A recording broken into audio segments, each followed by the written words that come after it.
Plus, John, look around. They're Asians. All they're thinking is, clearly he did not master his string instrument by age 3.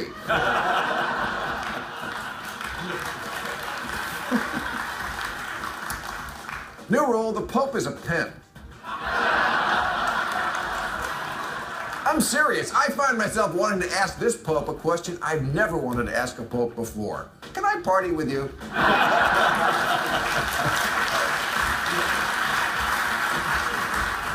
New rule, I'm not saying the Japanese can't make an iPhone case molded on an actual human vagina.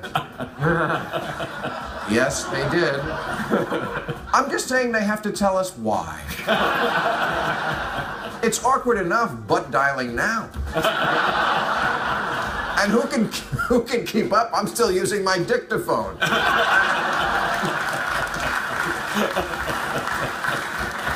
And finally, new rule, now that violent crime is at a 40-year low, someone has to explain why your local police department has gone from this to this.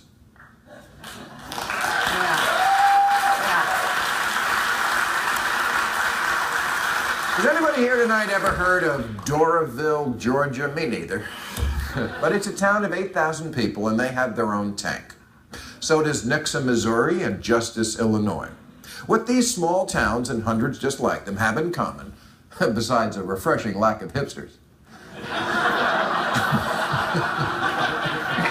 is that they, and big cities too, have been gifted by the Pentagon with tons of government surplus war equipment, fresh from our glorious victories in Iraq and Afghanistan.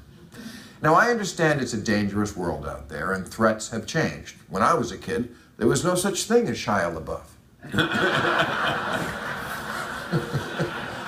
But we don't need to fill our streets with any more horrifying death machines when we've already got GM.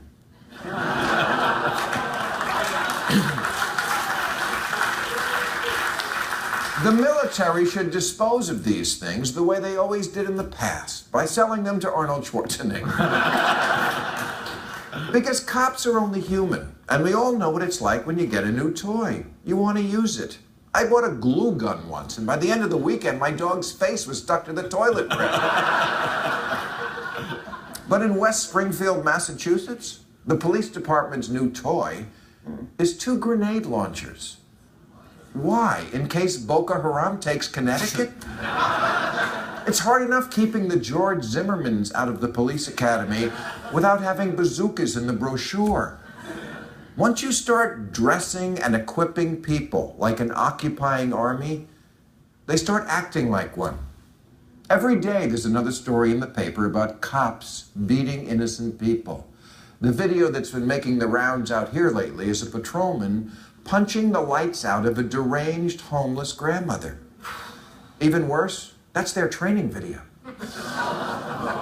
I mean, this guy has been demoted to desk duty while officials conduct a review, but what's to review? He's punching an old lady in the face. Which is not to say most cops act like this. They don't. And if you're a police officer who happens to pull me over sometime in the near future, I'm especially not talking about you. Oh no, you're fine. And handsome. And I rarely say that to a man. Thank you for your service. And let's just both agree that the strong smell coming from my car is a skunk I rescued on the road and brought into the vet a few days ago. Now, I have no illusions what life would be like without the police. It would be that movie, The Purge, every night. But unfortunately, it's not just the equipment the cops are borrowing from the Army. It's also this philosophy of overwhelming force. You know, we used to send SWAT teams only for hostage or active shooter scenarios. It happened a few thousand times a year. Now it happens 1,000 times a week. Forced, no-knock entries into private homes, and now for almost any reason at all, like serving warrants, breaking up poker games, arresting low-level pot dealers. Come on. It's a guy who sells weed. You don't need to shoot his dog and crash through his window. Just grab him when he comes out for the ice cream truck.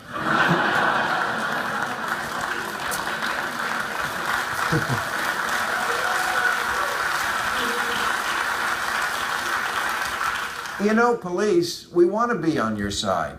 But the words on your car, protect and serve, refer to us, not you. In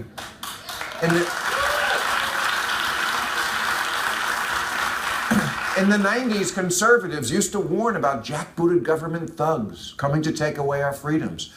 But where are those conservatives today when we need them? This is the massive expansion of government power that you numbskulls in the Tea Party should be freaking out about. You're always screaming. You're always screaming about the loss of liberty and how tyranny is coming. Yeah, it's coming right through the door with a battering ram, no warrant, and a stun grenade. Or to put it in a way you can understand, I'm scared of the cops and I'm white. That's our show. I'll be at Heinz Hall in Pittsburgh on July